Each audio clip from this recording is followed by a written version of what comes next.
So whenever you're breaking down your tires to actually change them off the wheel, so replace them for any reason,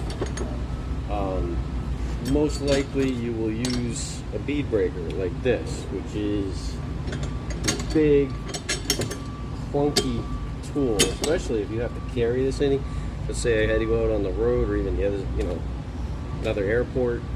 I've showed before going all the way out to Nantucket to do a tire change, and I was concerned because even after you release the air, which I already have, I've pulled the valve stem out so that there is no pressure in here.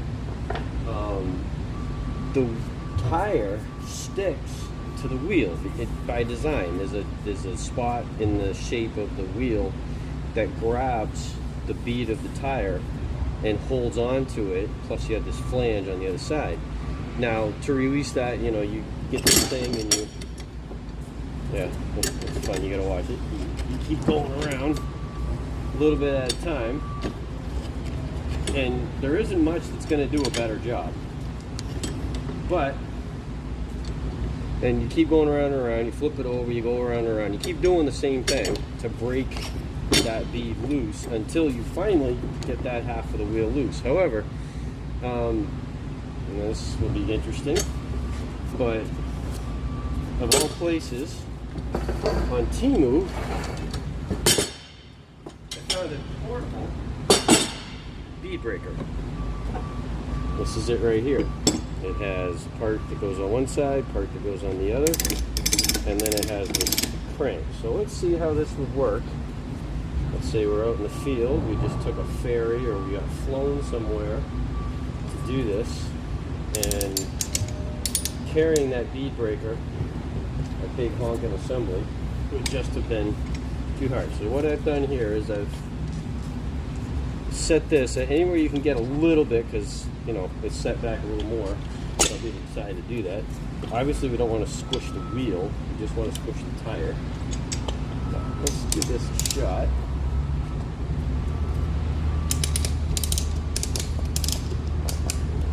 Alright, and so that has actually pinched in pretty well. Now this is still, like as you can see here, it's just finally unseated that section where the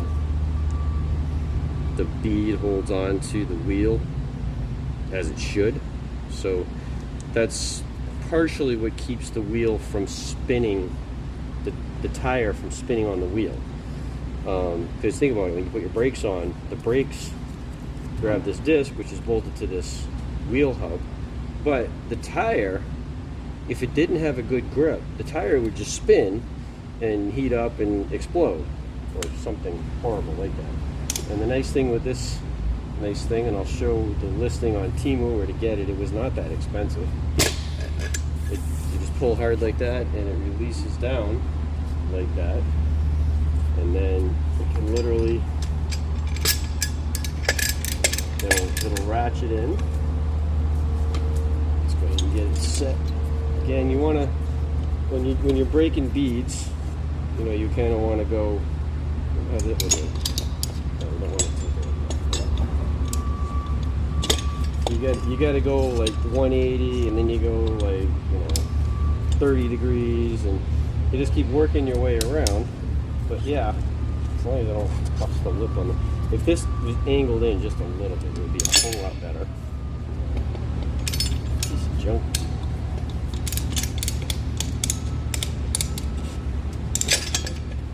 Okay, there's the trick. Don't pull the handle all the way back, because that releases your dogs on your gears, the pawls that actually engage the teeth on this upper gear assembly.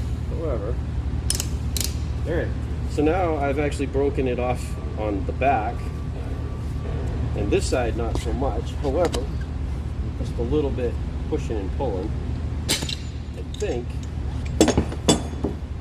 yep, it's free. When you can push the tire down, and you can see it doing that, you've broken the bead on the tire. Same thing on this side. So for, I don't know, 25 bucks or whatever this thing costs, which, look up one of those bead breakers, with the handle, the one that everybody uses. It's a little faster, maybe, but this is portable. This folded down, I could carry in a nice duffel bag, I could carry in a Pelican case, I could, you know, if you saw my video where I had the jack, because you got to jack the airplane too, and I fit it all inside a 40-gallon tote, this would drop in that 40-gallon tote without an issue. That other thing, not so much. I couldn't fit it in the 40-gallon tote. I need another 40-gallon tote, which you get into cargo costs and things like that when you're dealing with a ferry or an airline. So this would work. Of course, it's, you know, top quality Chinesium manufacturing.